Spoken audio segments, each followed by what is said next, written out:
Well, Razorback fans, will we finally, officially have a head coach for Razorback football this weekend?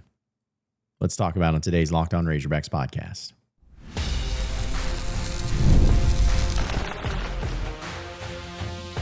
You are Locked On Razorbacks, your daily podcast on the Arkansas Razorbacks. Part of the Locked On Podcast Network, your team every day. Welcome into Locked On Razorbacks podcast. I am your host, John Nabors. I am also the host of Inside Arkansas Live, which you can catch every weekday starting at noon on Inside Arkansas and InsideArkansas.com. Hope everybody's having a wonderful Friday, and hopefully each and every one of you had a wonderful Thanksgiving, as we will talk about Arkansas having a frustratingly tough loss yesterday to the Duke Blue Devils in basketball. We'll also look a little bit at Arkansas and Missouri, because yes, there is still a football game that is to be played here in Fayetteville.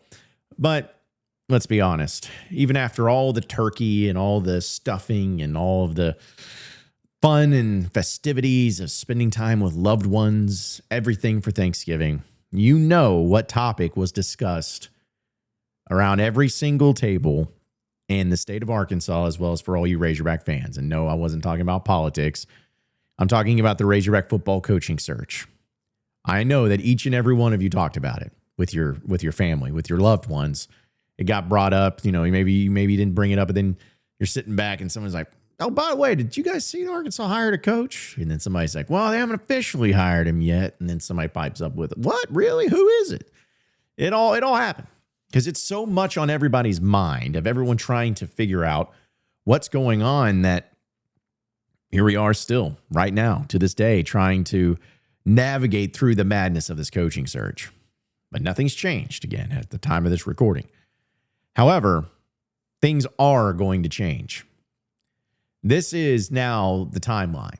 This weekend, folks, this weekend, there will be a coach named. Even if it's not officially named by the University of Arkansas, we'll have actual real national reporters coming out and reporting on who the next head coach will Arkansas be. At least there better be.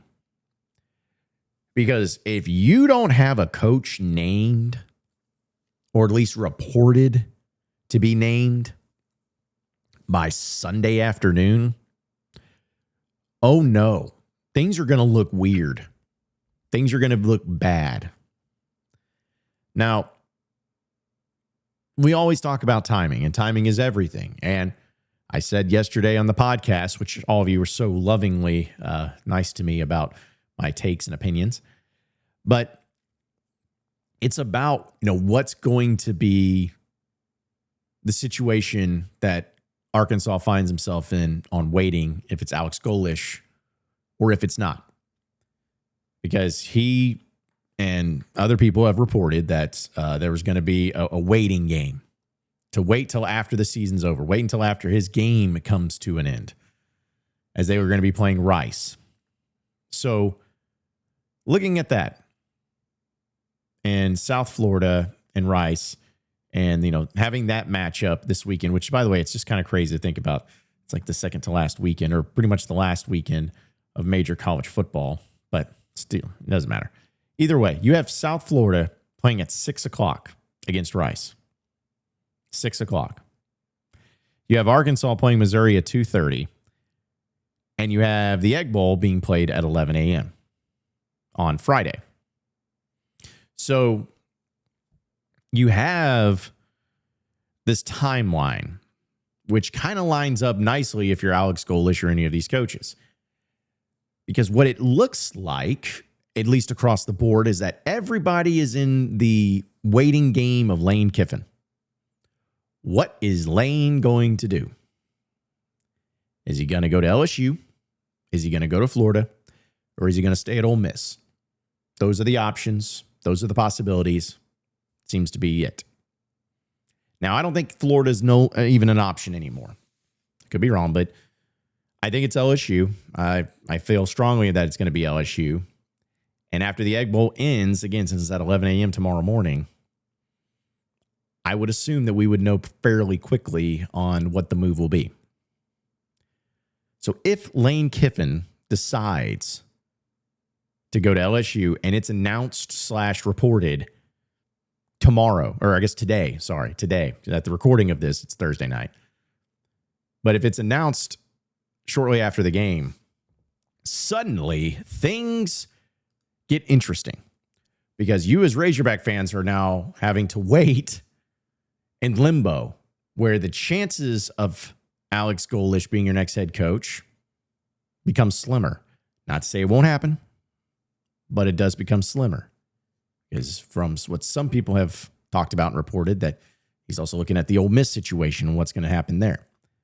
So if Lane goes to LSU, suddenly Ole Miss opens up. Would they go after Alex Golesh instead?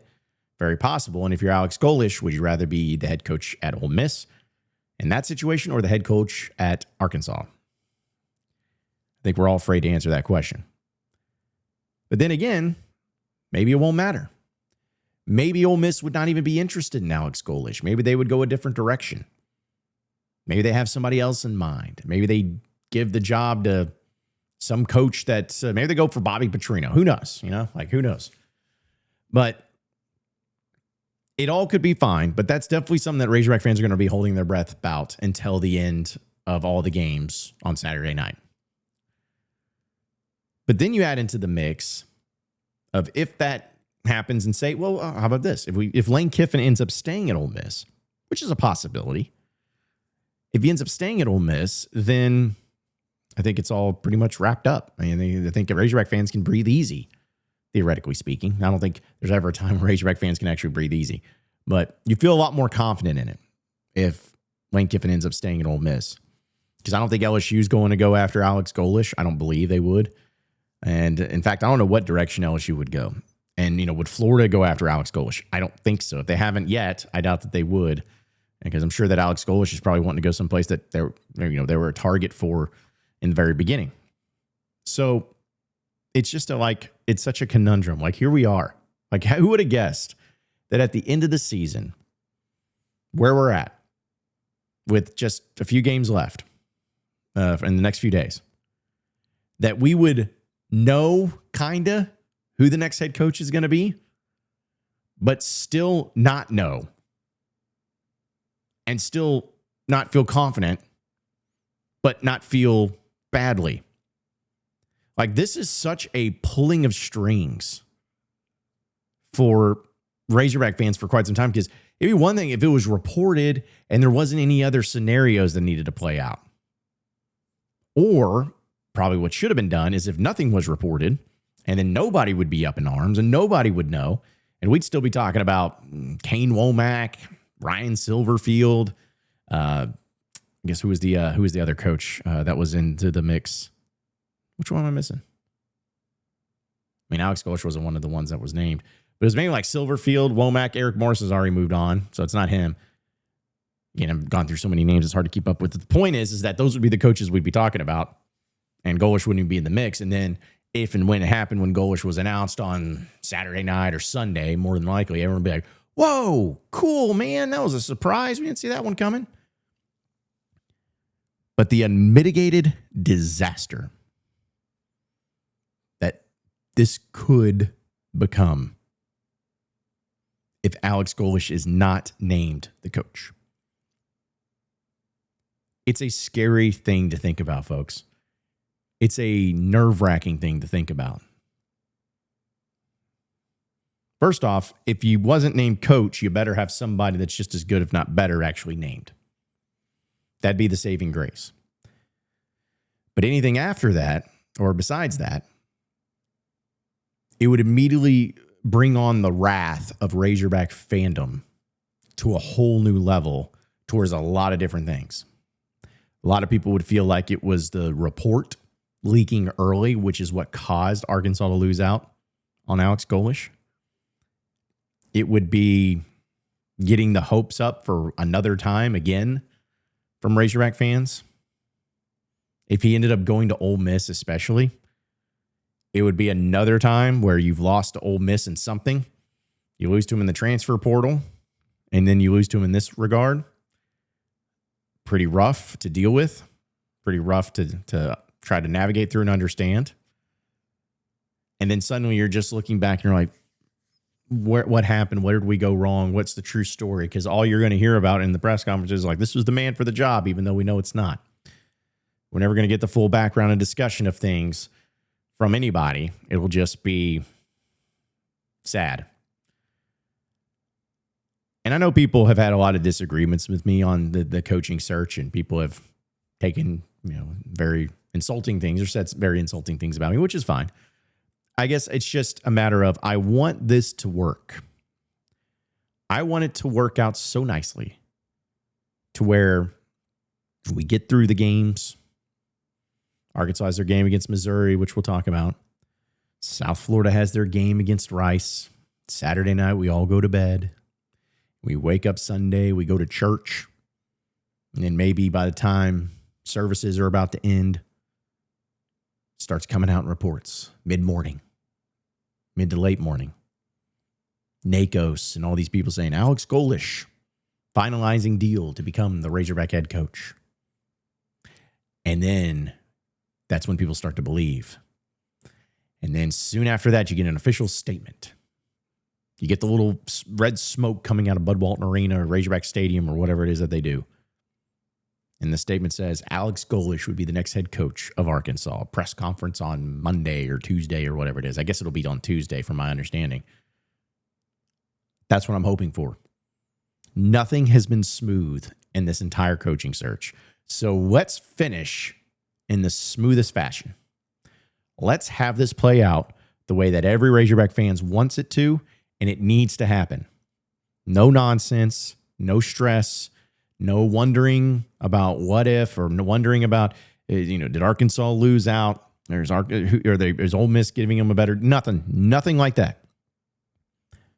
Let's finish this. If Alex Golesh is your guy, let's ride. Hunter Yurachek, everyone involved in the athletic department, finish the job. Close them out. No nonsense. Make it happen. Because I know Razorback fans, by and large, can't help but feel something bad is going to happen, or it's not going to be easy, because nothing ever is. Make this a smooth landing. It's been a bumpy ride. Make it a smooth landing. I am begging you from my soul. I do not want to spend my Sunday mad or frustrated or upset. Because I'm telling you, if it's noon on Sunday and nothing has been announced or reported, not a peep, I'm going to start getting worried. We're all going to start getting worried. And that ain't no way to spend a Sunday, especially after Thanksgiving. Razorback basketball, frustrating game, but we'll have to talk a little bit more about it. Stay with us here on Locked On Razorbacks podcast. All right, Razorback fans, the holidays always feel a little easier when you know what the perfect gift is. And Omaha Steaks makes it almost too simple. Whether you're treating yourself this season or sending something memorable to family and friends, Omaha Steaks delivers handcrafted perfection right to their door. And this week is the best time to jump in because their cyber sale is here, and the deals are huge. The quality is exactly what you hope for when it comes to Omaha Steaks. Incredibly tender steaks, rich flavor, and meals that make hosting a weeknight event great, or a weekend event great, or just hosting any event is always going to be great. It's the kind of gift that brings people together, and you don't need to guess anyone's size. Makes it really easy. So save big on unforgettable gifts with Omaha Steaks. Go to omahasteaks.com for 50% off site-wide and an extra 20% off select favorites during their cyber sale. And for an additional $35 off, use promo code COLLEGE at checkout. I mean, it's just, you might as well give the steaks away. You're getting such a deal. That's omahasteaks.com, promo code COLLEGE. Terms apply. See site for details.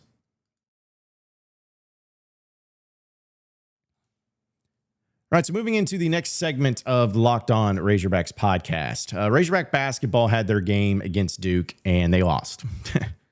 They lost 80-71. The final score really wasn't indicative of how close the game was, but it was an extremely frustrating deal. Arkansas did not hit a field goal in the final 3 minutes of the game. You had a phenomenal performance by Darius Acuff, 21 points, 8 of 17 from the field, 4 of 8 from 3, had 5 assists, only 1 turnover. He played great. I think Trevin Brazil played really great too. He had a double-double, 11 points, 11 rebounds. Also 3 of 7 from the field. He played nicely. Billy Richmond even had a really good game. 11 points, 4 to 6 from the field, 11 points, 5 rebounds, 2 assists. But the problem was 5 turnovers for Billy. That was tough. That was way too many. Malik Thomas had 13 points. He went 5 of 15 from the field. You know, Malik Ewan didn't play too badly either. I know it's not a whole lot of expectations for him, but 7 points, 3 of 7 from the field, 3 rebounds. It was frustrating because Arkansas gave the ball up. They turned it over way too much. They missed some opportunities. They had a lead in the game, even late in the game. But it's hard to win games that are close when you don't have a field goal in the final 3 minutes of the game. And also there was this guy named Cameron Boozer that had 35 points, 9 rebounds, 3 assists, 2 steals. Played 36 minutes. He goes 13 of 18 from the field, 2 of 4 from 3, 7 of 11 from the free throw line. And also Duke had 25 second chance points. That's rough. 35 second chance points, or 25 second chance points on 12 offensive rebounds. Kind of tells you all you need to know. Well, first off, I'm not blaming the officials, so don't get it twisted. However, Boozer, I have never seen a player be able to use his elbows at full extension and not get anything called like him. He didn't get called for his first foul until like 6 minutes left in the game. Disgusting. He got away with the most absurd amount of elbows and hooks and extension like that, more than any player I've seen in a while. But as I tweeted out before, or right when the game started, it's like a reminder, folks. You're playing Duke. You're not going to get the calls. I mean, Arkansas rarely ever gets the calls anyways, but Duke is always going to get the calls because that's there in their national stage, and everybody loves Duke, and everybody loves Shire, and the Boozer twins and all that. Like, you're just not going to get the calls. He was very dominant, but he definitely didn't need the help that he got. But Duke, here's the thing: it was one guy. It was a one-man wrecking crew. He scored nearly half of their points, nearly half, and Arkansas just didn't have an answer for him. But again, it's tough when you're getting hooked in the entire time. So frustrating to say the least. Cal was a little bit frustrated at the end, but here's the deal. I'm not concerned and saying like, oh man, this team's not good or anything like that. They just aren't as good, and they aren't to the point to where I was hoping they would be at this point in the year. It's not to say they can't get there, not to say that they're a bad team at all. It's just I was hoping to kind of see a little bit more progression, or at least be a little bit more ahead than where they are right now. Carter Knox is missing, man. Like, he is MIA. And I hate that for him because I love Carter. And we know how great he was last year, especially down the stretch and especially at the end of the season. He had 20 points against Texas Tech. Like, we know how good he can be, but geez, man. He played 22 minutes and goes 1 of 4 from the field, 2 points, 2 rebounds, but 3 personal fouls and a turnover. It's like you got to get something out of him. DJ Wagner didn't play a whole lot, but and people may bring him up, but the thing is because Darius Acuff played 37 minutes. You didn't need DJ Wagner to play that much. Because DJ only had 3 points. He went 1 of 5 from the field. But, it's just tough to try to, win games like this when you can't make plays down the stretch. And you have to be able to count on some guys. Like Malik Thomas, he went 5 of 15, but it took him a while to get going. Like, he was not good in the first half. And then he started kind of putting it together a little bit more. But Nick Pringle was in foul trouble. Again, just frustrating game all around. But here's the deal. I wanted to win. No moral victories. This is not football anymore. We're not doing moral victories now in the basketball side of things. You win the game. You got to win the game. These are the games you're going to have to win. I think it's a good experience. I think Arkansas is going to grow from it. I think things are going to be just fine. But I don't want to see the players kind of just go missing a little bit. Like, we need to see some guys find some consistency there. Some careless turnovers too. This was just a brutal deal. But it's also a little bit annoying too, where Cameron Boozer had 11 free throws, and Arkansas also as a team had 11 free throws. So again, not blaming the officials, maybe a little bit, but again, you're playing Duke. You're not going to get the calls. They're going to get every favorable call there is. So hopefully this is an experience. You got Louisville coming up at home. You return to your home court, and you got Louisville next. How do you respond? I don't want to call must-win stuff, but you got to win. You got to win. You can't, if you lose to Louisville and suddenly you got Houston coming up soon. It's like, jeez, man. Before you know it, you got 3 losses, 3, potentially 4 losses, and your best quality wins over Winthrop. That's not what you want. So you're at home, turn around, fix the issues, get going, and make it happen. Because you got to get back to it. You got to get some of that confidence back. And I really, really, really hope ends up happening this next, Wednesday when you end up playing Louisville. Razorbacks in Missouri actually happen tomorrow. That is a game. It is a real game that is happening. This is all I'm going to say. Well, you're going to have to wait. Stay with us here on Locked On Razorbacks podcast. All right, Razorback fans, we know that FanDuel is the official sports betting partner of the NBA, and it's no better place to get in on the action with having basketball back. Even if you missed the start of the game, or if you want to ride the hot hand, FanDuel has live bets on everything from who will score the next point or who will have the fourth quarter comebacks. Plus, you can even combine your live bets into a same-game parlay and take a shot at a bigger payout.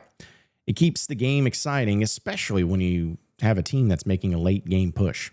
And right now, FanDuel is giving new customers $300 in bonus bets when your first $5 bet wins. So head to FanDuel.com to sign up and play your game with FanDuel, the official sports betting partner of the NBA.